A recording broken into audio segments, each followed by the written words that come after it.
the daily update news.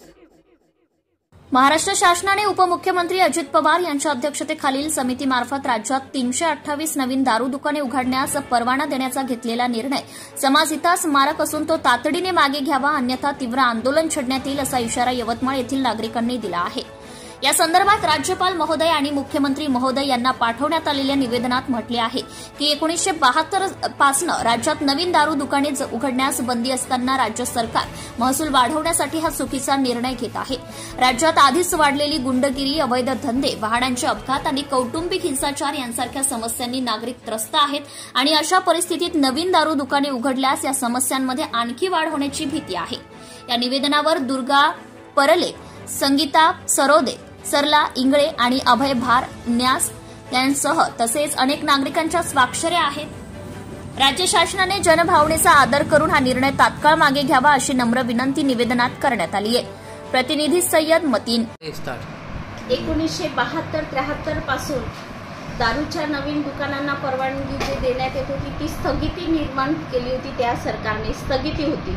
परंतु आश्चर्याची गोष्ट झाली आता नव्याने की 2025 मध्ये जेव्हा की सगळं वातावरण सगळं चिघळलेलं आहे, महाराष्ट्रामध्ये बेरोजगारी वाढलेली आहे, महाराष्ट्रामध्ये महिलांच्या हाताला कामं नाही आहेत, महाराष्ट्रामध्ये घरसंसार उद्ध्वस्त होताना दिसत आहे, घरेलू हिंसाचाराचे प्रमाण वाढलेले आहे, ॲक्सिडेंटचे प्रमाण वाढलेले आहे, युवकांमध्ये व्यसनाचं प्रमाण वाढलेलं आहे आणि अशामध्ये एक समिती गठीत होते उपमुख्यमंत्र्यांच्या अध्यक्षतेखाली आणि त्या समितीमध्ये दारूच्या नवीन 328 नवीन दुकानांना परमिशन देण्याचं ठरतं आहे। हे कुठे संयुक्तिक वाटत नाहीये किंवा हे लाडक्या बहिणीच्या हिताचा निर्णय मला दिसत नाही आहे। लाडक्या बहिणींना 1,500 रुपये देऊन तुम्ही काय सिद्ध करतात? त्याच लाडक्या बहिणींची घरं उद्ध्वस्त करण्यासाठी तुम्ही नव्याने हे षडयंत्र राबवतात। आज जेवढे दुकान आहेत त्याच याच्यामुळे कंटाळून गेलेले आहेत महिला आणि त्या महिला बिचारा रस्त्यावर येऊन किती आंदोलनं करतात, किती बळी पडून राहिले। घरामध्ये दारू पिऊन नवऱ्यांचे धिंगाणे, मुलाचे धिंगाणे, भावाचे धिंगाणे पाहता पाहता अगदी बाईच्या जीवाचं नाकीनं वालेले आहे। आणि अशा परिस्थितीमध्ये परत एकदा जर का तुम्ही असा निर्णय घेत आहे तर हा चुकीचा आहे। महाराष्ट्र खरंच कुणाच्या हिताचा निर्णय घेत आहे?